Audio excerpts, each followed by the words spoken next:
नमस्कार, जय हिंद, वंदे मातरम। दोस्तों स्वागत है आप सभी का।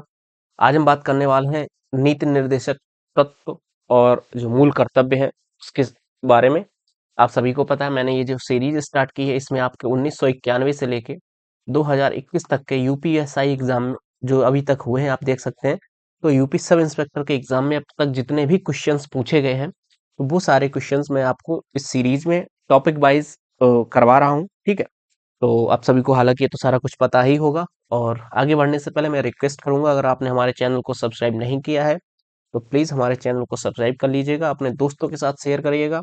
बाकी हाँ मैं माफ़ी चाहता हूँ एक्चुअली अभी पिछले कुछ समय से मैं थोड़ा 2-4 दिन से 5 दिन से वीडियो नहीं डाल पाया हूँ। ठीक है, कुछ मेरे व्यक्तिगत जीवन में थोड़ा कुछ मैं व्यस्त था इस वजह से। ठीक, तो अब आपको कंटिन्यू डेली आपको एक वीडियो मिलने वाली है। ओके, उसी संदर्भ में आज का टॉपिक है हमारा राज्य के नीति निर्देशक तत्व और ये आप सभी को पता है भारतीय संविधान का एक महत्वपूर्ण अंग है, महत्वपूर्ण भाग है। ठीक है, और अब तक यूपी सब इंस्पेक्टर के एग्जाम में इस टॉपिक से संबंधित जितने भी क्वेश्चंस पूछे गए हैं वो इस वीडियो में आपको सारे मिलने वाले हैं, सिर्फ एक वीडियो में, सिंगल वीडियो के अंदर। ओके, तो हमारा क्वेश्चन नंबर आज से स्टार्ट होता है 162 से। पहला क्वेश्चन है हमारा, भारतीय संविधान में निम्नलिखित अनुच्छेद में से कौन सा राज्यों को गायों के वध पर रोक लगाने का निर्देश देता है?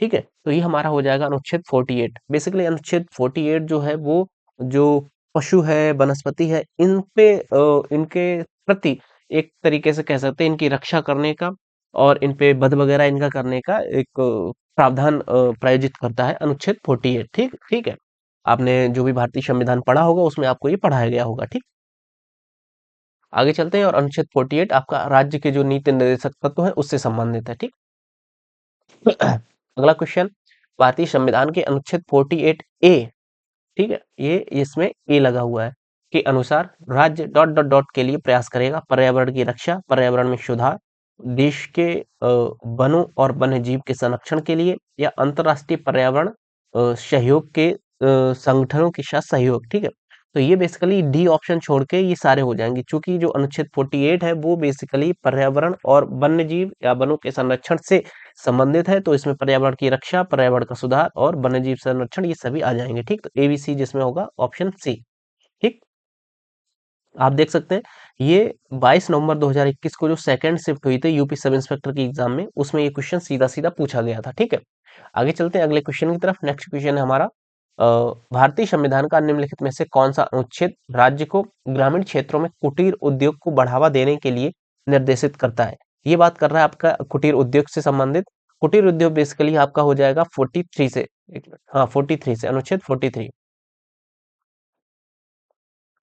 आप देख सकते हैं भारतीय संविधान का जो अनुच्छेद 43 है, कुटीर उद्योग बेसिकली जो छोटे उद्योग रहते हैं ना, जैसे कि आपने देखा होगा आपके अड़ोस पड़ोस में, जैसे कि मुझे नहीं पता आप किस क्षेत्र से संबंधित है, पर आपके अड़ोस पड़ोस में कहीं या कहीं पे भी आपने देखा होगा कुछ महिलाएं बैठ के बीड़ी बना रही होती हैं।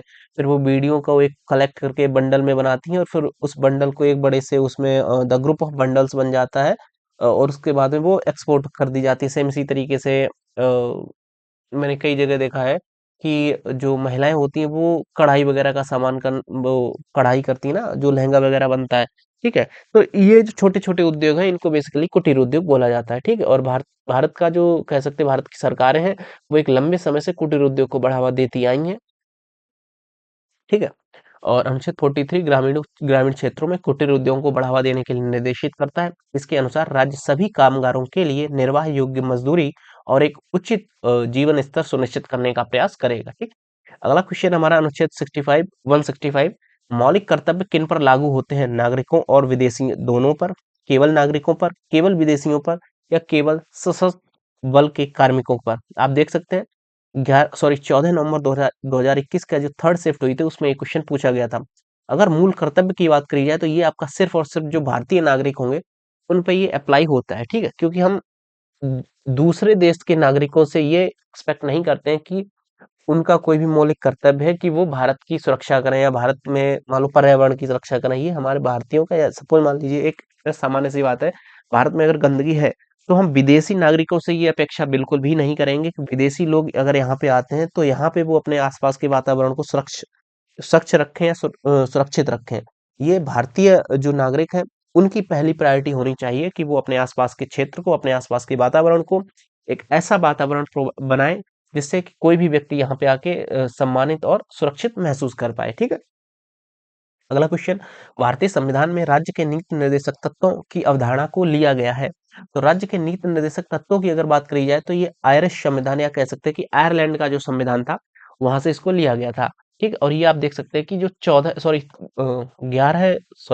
13 नवंबर 2021 के जो शिफ्ट हुई थी, फर्स्ट शिफ्ट, उसमें क्वेश्चन सीधा सीधा पूछा गया था। ठीक है। इसी संदर्भ में थोड़ा हम डिस्क्रिप्शन देख लेते हैं। आप देख सकते हैं यूएसए के संविधान से प्रस्तावना, मूल अधिकार, न्यायिक पुनरावलोकन, ये लिए गए थे।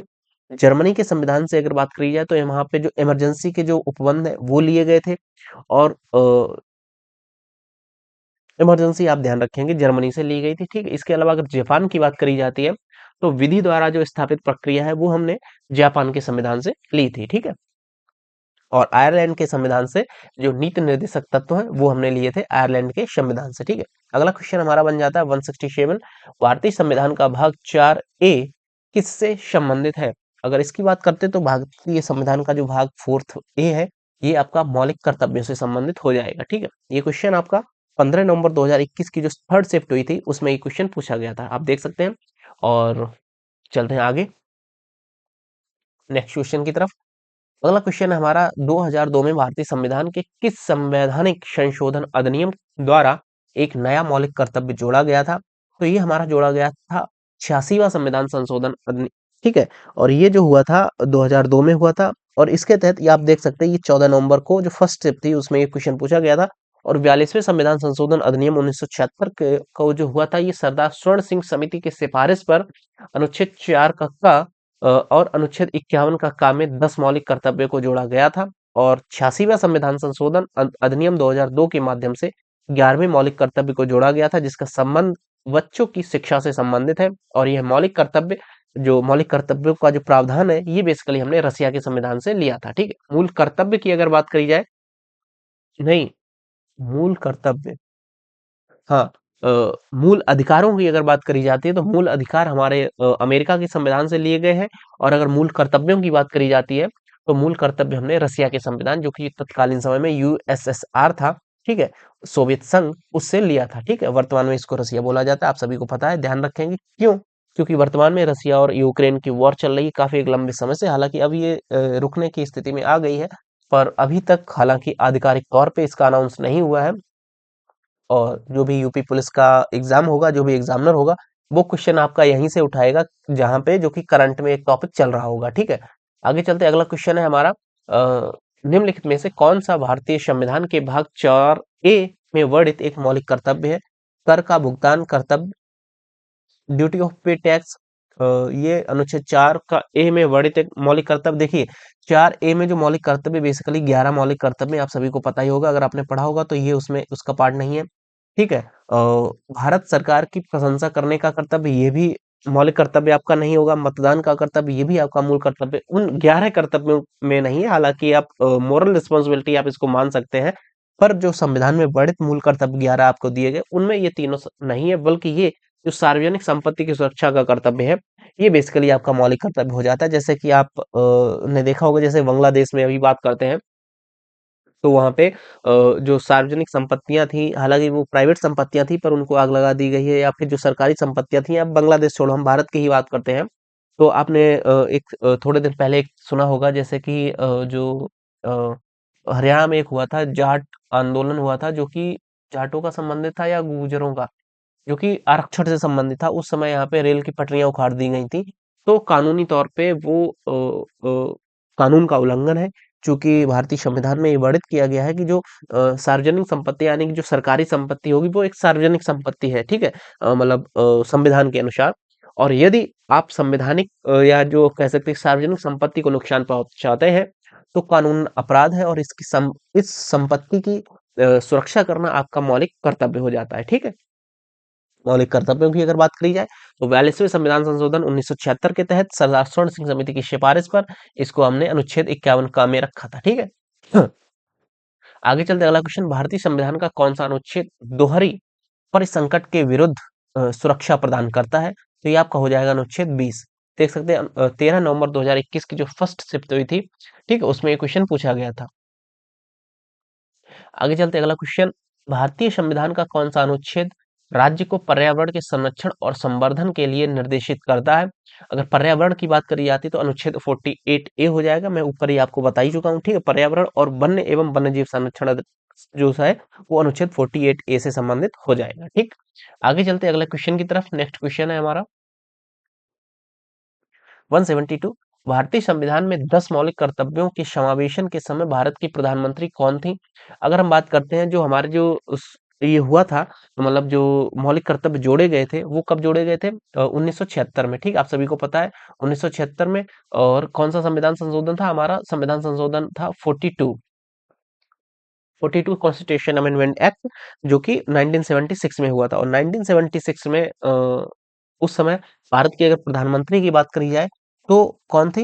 श्रीमती इंदिरा गांधी जी उस समय भारत के प्रधानमंत्री थी, ठीक है। और इनके तहत इनके समय पे ही एक ये सारा कुछ हुआ था, यानी कि जो 42वां संविधान संशोधन है इसको ही एक कह सकते हैं कि मिनी संविधान बोला जाता है 42वें संविधान संशोधन को, ठीक है। ये सारा कुछ उसी समय हुआ था, आदरणीय इंदिरा गांधी जी के समय में, ठीक।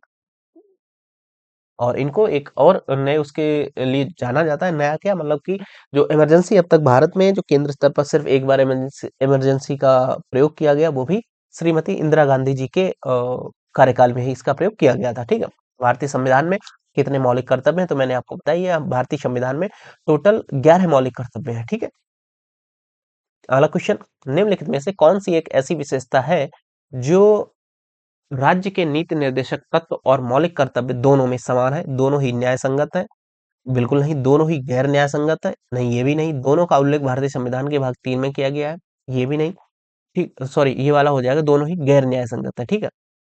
कौन सी विशेषता है जो राज्य के नीति निर्देशक तत्व और अच्छा भौतिक कर्तव्य, भौतिक कर्तव्य, ओके, ठीक है, मतलब जो मूल कर्तव्य है बेसिकली और दोनों में समान है, तो ये दोनों ही न्याय गैर न्याय संगत है, मतलब कि इनको आप संविधान के अनुसार, मतलब इनको आप कोर्ट में चुनौती नहीं दे सकते। कुल मिला के बात ये है, जैसे कि सपोज मान लीजिएगा कि आपकी मॉरल रिस्पॉन्सिबिलिटी है कि आप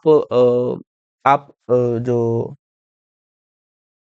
सरकारी संपत्ति है उसकी सुरक्षा करेंगे, या जो पर्यावरण है उसकी सुरक्षा करेंगे, वन्य जीव की सुरक्षा करेंगे, या कोई भी सामान्य सी बात है, सपोज हम पर्यावरण के ही पे ही जाते हैं हम, ये मौलिक कर्तव्य है हमारा कि हम पेड़ों की वृक्षों की सुरक्षा करेंगे, सुरक्षा सुनिश्चित करेंगे। परंतु यदि आप कोई भी वृक्ष काट देते हैं तो ऐसे में उस बात को लेके कोई थर्ड पर्सन मतलब कोर्ट में नहीं जा सकता है कि चूंकि संविधान में ये वर्णित किया गया कि हमको पेड़ पौधों की सुरक्षा करनी है और सामान्य उक्त व्यक्ति ने एक्स वाई जेड कोई पर्सन है इसने एक वृक्ष को काट दिया, तो ऐसे में इसको सजा देनी चाहिए। तो इस तरीके से इस बात को आप कोर्ट में नहीं ले जा सकते हो, ठीक है। तो यही है कि गैर न्याय संगत है, इन बातों को आप संविधान में सॉरी कोर्ट में इसको नहीं ले जा सकते, कुल मिला के बात है ये, ठीक है। आगे चलते हैं, अगला क्वेश्चन।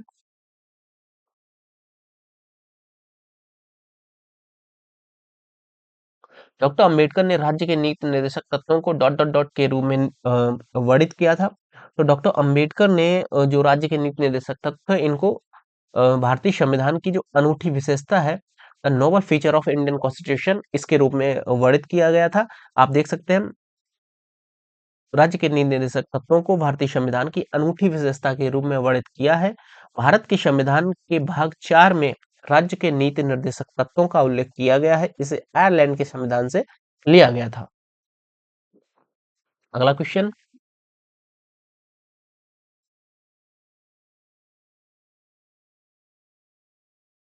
हाँ, ये एक और पॉइंट काफी इंपॉर्टेंट हो जाता है कि डॉक्टर अंबेडकर ने अनुच्छेद 356 को भारतीय संविधान का मृत पत्र कहा था, ठीक है।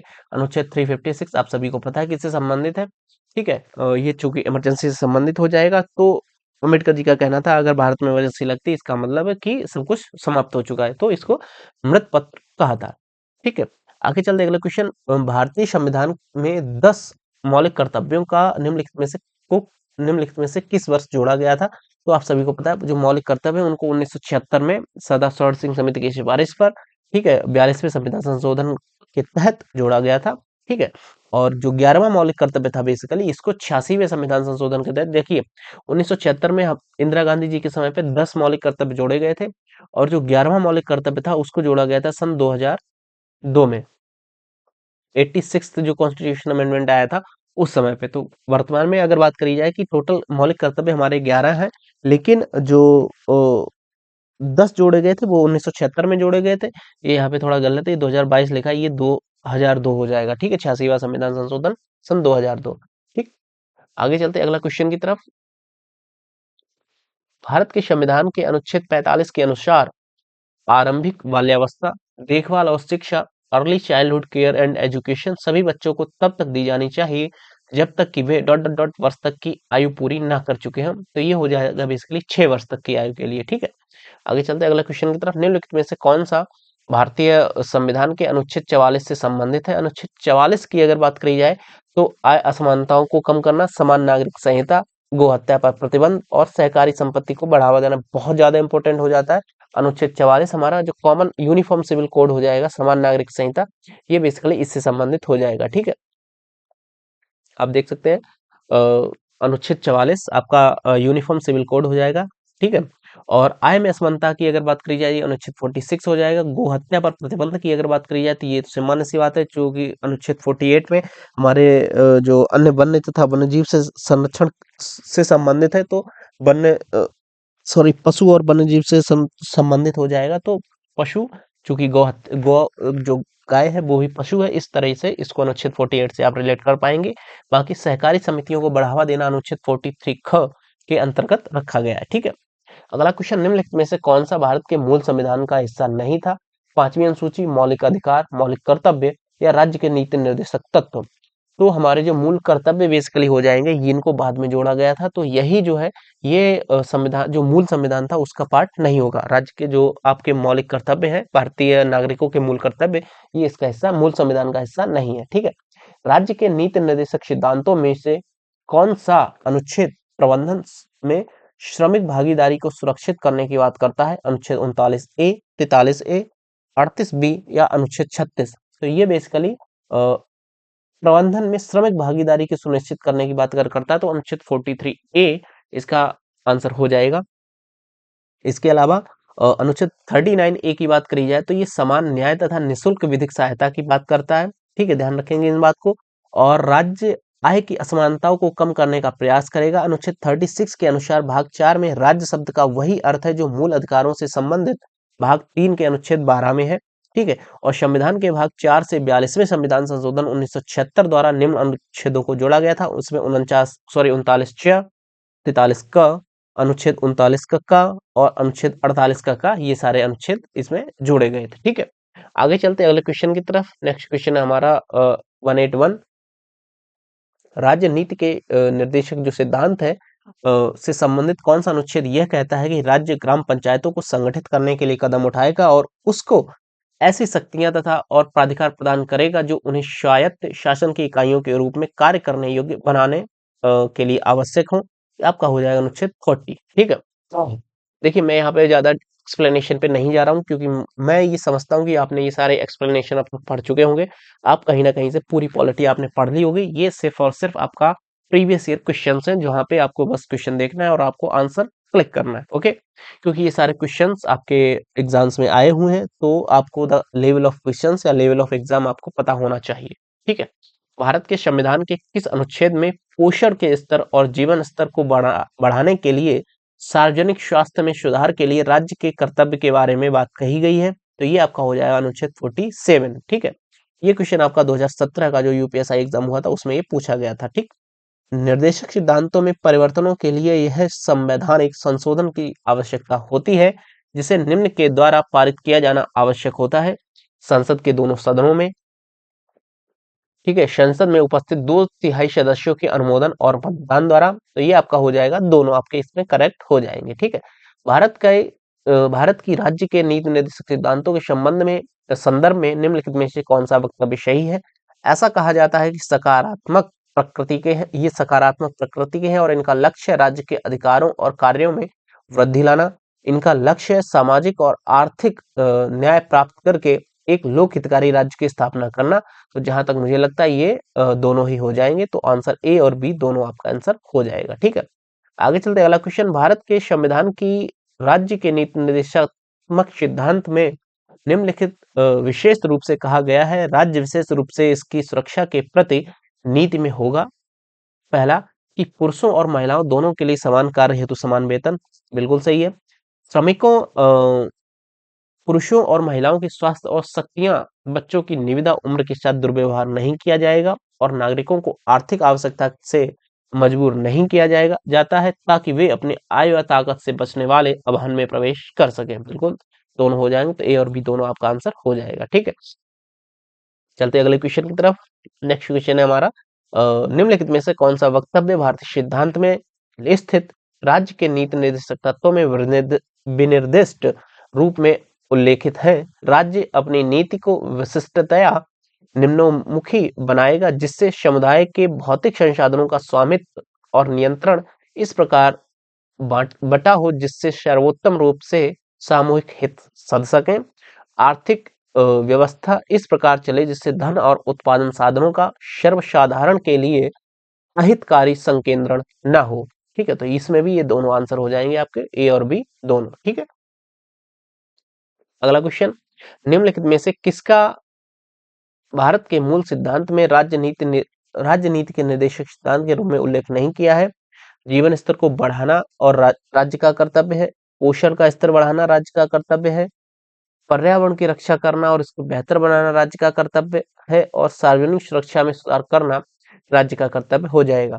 ठीक है, ये बेसिकली राज्य का जो नीतिक सिद्धांत है, इसमें जो पर्यावरण की रक्षा करना, ये जो राज्य की जो जनता है, या कह सकते हैं जो भारतीय नागरिक है, उनका मौलिक कर्तव्य हो जाता है। ठीक है, ये राज्य का कर्तव्य नहीं होगा, बकाया ये जीवन स्तर बढ़ाना, पोषण के सुधार करना और स्वास्थ्य सुविधाएं बढ़ाना, ये सभी राज्य के जो है नीति निर्देशक सिद्धांतों के अंतर्गत आते हैं।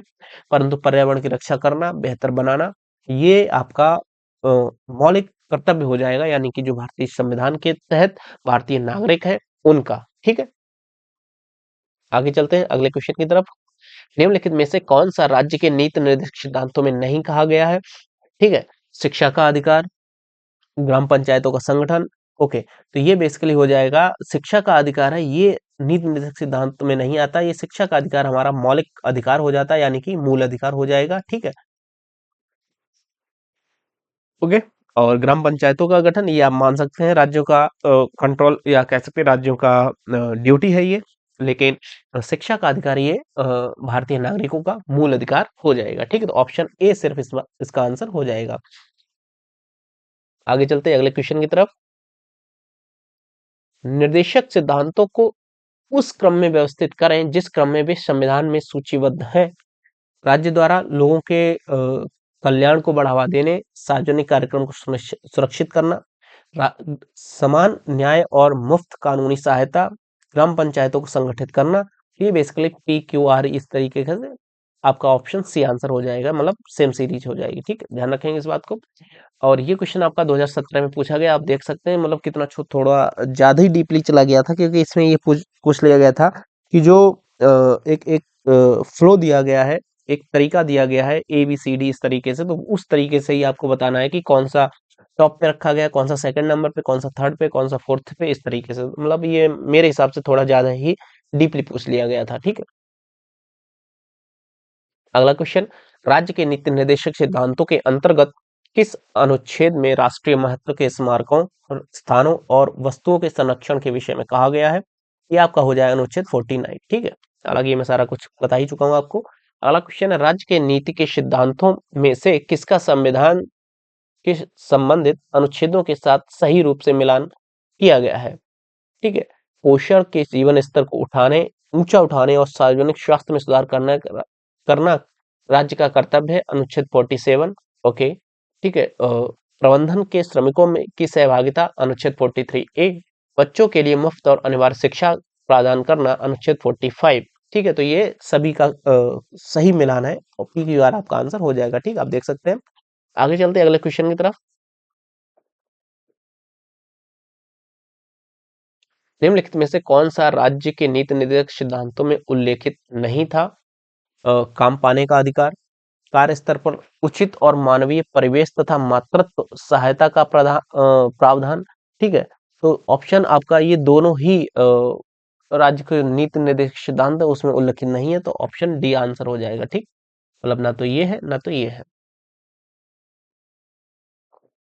हालांकि समय के साथ साथ राज्य सरकारों ने अपने अपने प्रदेश में कुछ योजनाएं चलाई हैं, इनके तहत आप इनको काउंटर कर सकते हैं, पर संवैधानिक रूप से जो मूल संविधान है उसमें ऐसा कोई प्रावधान नहीं था। ठीक है, यह एक सभा का प्रयोजन है कि भविष्य में विधायिका और कार्यकारिणी दोनों में को ही इस भाग में अधिनियमित इन सिद्धांतों के लिए केवल आडंबर नहीं करना चाहिए, बल्कि उन्हें सभी कार्यकारिणी और विधायी कार्यवाहियों का आधार बनाया जाना चाहिए, जिन्हें आगे चलकर देश के शासन के मामले में प्रयोग किया जा सकता है। राजनीति के निर्देशक सिद्धांतों के बारे में यह शब्द डॉट द्वारा कहे गए थे, तो ये बात कही गई थी, ये आप स्टेटमेंट ध्यान रखेंगे, ये कही गई थी डॉक्टर अंबेडकर जी के द्वारा। ठीक है, और आप देख सकते हैं 2017 का जो 21 दिसंबर को पेपर हुआ था यूपीएसआई का, उसमें क्वेश्चन पूछा गया था। ठीक, कई बार स्टेटमेंट से भी क्वेश्चन सीधे सीधे पूछे गए, जहां पे भीमराव अंबेडकर जी की स्टेटमेंट पूछी गई है, और आप कह सकते हैं पंडित जवाहरलाल नेहरू जी की स्टेटमेंट पूछी गई है, और महात्मा गांधी जी की स्टेटमेंट भी कई बार पूछी गई है। ठीक है, ध्यान रखेंगे इस बात को। आगे चलते, भारत में राज्य के नीति निर्देशक सिद्धांतों के संदर्भ में दिए गए विकल्पों में से कौन सा वक्तव्य सही है? यह सिद्धांत समाजवादी विचारधारा पर आधारित है। राज्य के नीति निर्देशक तत्व, ठीक है, बिल्कुल सही बात है। इनमें जनमत का सार निहित है और इनका उद्देश्य है जनता की इच्छाओं को प्रतिफलित करना, ये भी सही हो, तो ऑप्शन सी आपका आंसर हो जाएगा। ठीक है, अगला क्वेश्चन, भारतीय संविधान का कौन सा अनुच्छेद यह कहता है राज्य क्षेत्र राज्य देश और देश के पर्यावरण के संरक्षण और संवर्धन और वन तथा वन्य जीवों की सुरक्षा का प्रयास राज्य करेगा? तो ये आपका हो जाएगा अनुच्छेद 48A। ठीक है, ये मैं पहले भी करवा चुका हूँ आपको। अगला क्वेश्चन है क्वेश्चन नंबर 196, निम्नलिखित में से राज्य के किस नीति निर्देशक सिद्धांत का उद्देश्य एक ऐसी सामाजिक व्यवस्था का निर्माण करना है जिससे लोगों में की उन्नति और कल्याण हो सके? ठीक है, राज्य लोगों के कल्याण के लिए एक ऐसी सामाजिक व्यवस्था स्थापित करने और उसे बढ़ाने का पूरा प्रयत्न करेगा जहां लोगों को न्यायिक, सामाजिक और राजनैतिक सुरक्षा मिल सके। राष्ट्रीय जीवन की संख्याओं को भी जुड़ने के लिए सूचित करेगा, बिल्कुल सही बात है। राज्य पूरा प्रयास करेगा लोगों की आय के अंतर को कम कर सके और उनकी स्थितियों, सुविधाओं और अवसरों के बीच असमानताओं को दूर कर सके, न सिर्फ अलग अलग लोगों के लिए बल्कि उन सभी के लिए जो अलग अलग समूहों में रहते हैं और अलग अलग कामों से जुड़े हैं। होना तो ये भी चाहिए, एक बार देख लेते हैं एक्सप्लेनेशन। ठीक है, दोनों हो जाएंगे आपके आंसर। आगे चलते हैं, राज्य नीति के निर्देशक सिद्धांतों के बारे में निम्नलिखित में से कौन सा गलत है? वे अदालत द्वारा लागू होते हैं। राज्य के नीति निर्देशक सिद्धांत ये अदालत द्वारा लागू नहीं होते, इनको आप कानून मतलब कि न्यायालय में इनको खड़ा नहीं कर सकते हैं। ठीक है, यह आयरलैंड के संविधान से लिए गए निर्देशक सिद्धांतों से प्रेरित है, बिल्कुल। ये ऑप्शन आपका सिर्फ क्यू हो जाएगा, क्यू, ऑप्शन डी आपका, सॉरी। अच्छा, कौन सा गलत है? ओके, ये गलत बात कर रहा है, ध्यान रखेंगे आप इस बात को भी, क्योंकि जब मैं भी इसको थोड़ा कंफ्यूजन हो गया है, और कई बार एग्जाम में भी आपसे पूछ लिया जाता है, तो हो सकता है आप सही लगाने जाओ, पर वहां पे पूछ लिया गया कि कौन सा गलत, तो ये वाला ही गलत हो जाएगा, ऑप्शन पी आपका आंसर हो जाएगा। ठीक है, इसको आप मार्क कर लीजिएगा दिमाग में, थोड़ा इसको अटेम्प्ट करते टाइम पे एक बार कंसंट्रेट होकर अटेम्प्ट करिएगा एग्जाम को। ठीक है, निम्नलिखित में से वह कौन सी श्रेणी नहीं है जिसके तहत राज्य नीति के निर्देशक सिद्धांतों को वर्गीकृत किया जाता है? स्मारकों की सुरक्षा, ये भी है। पर्यावरण की सुरक्षा, ये भी है। आर्थिक और समाजवादी और अन्य देशों के साथ संबंध, ये भी आपका यही नहीं होगा। अन्य देशों के साथ संबंध ये जो है ये केंद्र के संबंधों से जुड़ा हो जाएगा, और यहाँ पे केंद्र सरकार इन्वॉल्व हो जाएगी, वहां पे राज्यों की कोई भी अवधारणा काम नहीं आने वाली है। ठीक है, तो ऑप्शन सी आपका आंसर हो जाएगा। आगे चलते हैं अगले क्वेश्चन की तरफ। 199, राज्य के नीति निर्देशक सिद्धांतों में कौन सा संविधान के अनुच्छेद से सही ढंग से मेल खाता या खाती है? ठीक है, न्यायपालिका से कार्यपालिका का पृथक्करण, अनुच्छेद 47 सही ढंग से मेल खाता है। न्यायपालिका का कार्यपालिका से पृथक्करण अनुच्छेद 47 में कहाँ है ये? ओके, ये तो गलत हो जाएगा आपका। अगला है अंतरराष्ट्रीय शांति और सुरक्षा का प्रचार, अनुच्छेद 43। ये भी जहां तक मुझे नहीं लग रहा है। ठीक है, राष्ट्रीय महत्व के स्मारकों, स्थानों और वस्तुओं का संरक्षण 49, ये तो हो जाएगा। ठीक है, तो ये क्या कह रहा है, संविधान के अनुच्छेद से सही ढंग से मेल खाता है। ठीक है, तो केवल आर हो जाएगा, ऑप्शन ए आपका आंसर हो जाएगा। ठीक है, ध्यान रखेंगे इस बात को, कंफ्यूज नहीं होना है कि हो सकता है क्वेश्चन कुछ और बोल रहा है और आपको आता हुआ आंसर आप गलत लगाएं, तो वो थोड़ा ज्यादा है पीड़ादायक हो जाता है जिस समय आपका एक रिजल्ट निकलता है उस समय। तो भारतीय संविधान का अनुच्छेद 48 भारत सरकार को आदेश देता है कि वह मादक द्रव्यों के सेवन पर रोक लगाए। ठीक है, ये नहीं हो जाएगा। अगला, पर्यावरण की रक्षा करे, तो ये 43 में नहीं है, पर्यावरण 43 ए में हो जाएगा। ठीक है, पिछड़े वर्गों, ये भी नहीं होगा। तो गाय और बछड़ों के वध पर रोक, ये 43, सॉरी 48 में ये आपका आंसर हो जाएगा। तो मतलब जो वन्यजीव है उनकी वध पर रोक लगाना, ये आपका 43, ये आपका 40 अनुच्छेद 48 में हो जाएगा। ठीक है, और अगर मादक पदार्थों की बात करी जाए तो ये आपका हो जाएगा अनुच्छेद 47 में। और अगर बात करी जाए कि सॉरी, ये जो पर्यावरण की रक्षा वगैरह, ये आपका 48 ए में हो जाएगा। पिछड़ों तथा इनके आर्थिक हितों का संवर्धन, ये जो है ये एक अन्य प्रावधान है, इसको आप इसमें कंसीडर नहीं करते। आगे चलते हैं अगले क्वेश्चन की तरफ।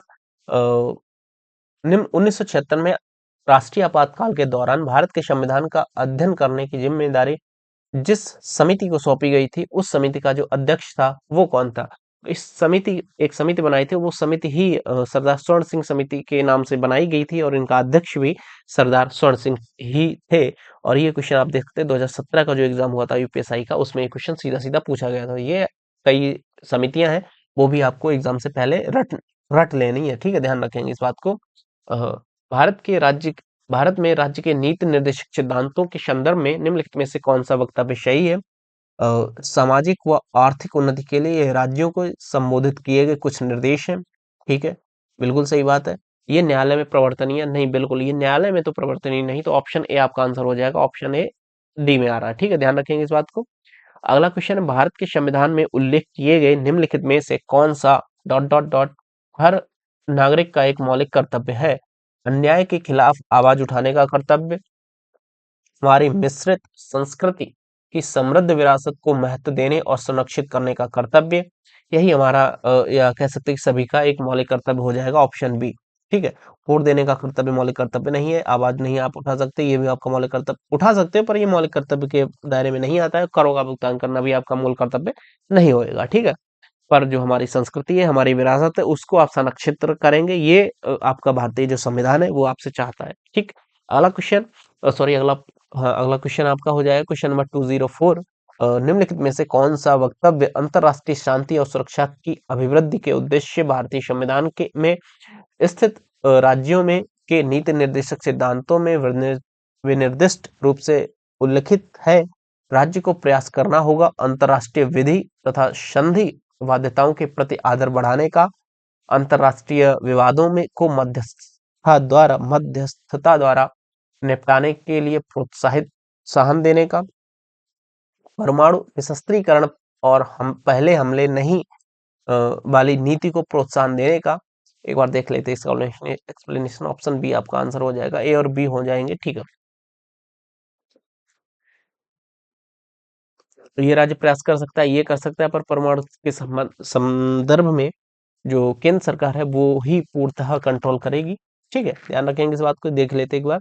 अंतरराष्ट्रीय जो अंतरराष्ट्रीय क्षेत्र के निम्नलिखित आदर्शों को लेकर राज्य चयन कर सकता है। अंतरराष्ट्रीय शांति और सुरक्षा में वृद्धि के लिए प्रयास कर सकता है। राज्यों के बीच न्याय और सम्मानपूर्ण संबंध स्थापित करने में राज्य प्रयास कर सकता है। राज्यों में आपसी व्यवहार, वही दो राज्यों के बीच की बात कर सकता है। अंतरराष्ट्रीय झगड़ों के मध्यस्थता द्वारा सुलझाने के लिए प्रोत्साहित कर सकता है। बाकी ये आदेश नहीं दे सकता। कुल मिला के आप ध्यान रखेंगे, राज्य के नीति निर्देशक सिद्धांत संविधान के अध्याय 4 के डॉट डॉट डॉट में निहित है। तो ये आपके हो जाएंगे अनुच्छेद 36 से लेकर अनुच्छेद 51 तक। ठीक है, आगे चलते हैं अगले क्वेश्चन की तरफ। और जो मूल कर्तव्य है आपका वो 51 के क में स्थित है। ठीक है, भारतीय संविधान के भाग 4 में विवरण प्रस्तुत किया गया है मूल अधिकार का। भाग 4 की अगर बात करी जाए तो यहाँ पे आपके राज्य के नीति निर्देशक सिद्धांत जो है वो भाग 4 में आ जाएंगे। ठीक है, आगे चलते अगला क्वेश्चन, भारतीय संविधान में कितने मूल कर्तव्य दिए गए हैं? तो वर्तमान के भारतीय संविधान में 11 मूल कर्तव्य दिए गए हैं,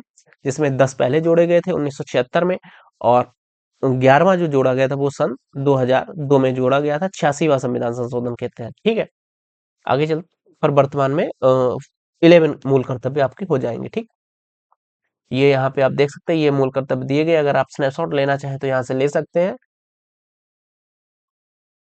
ठीक,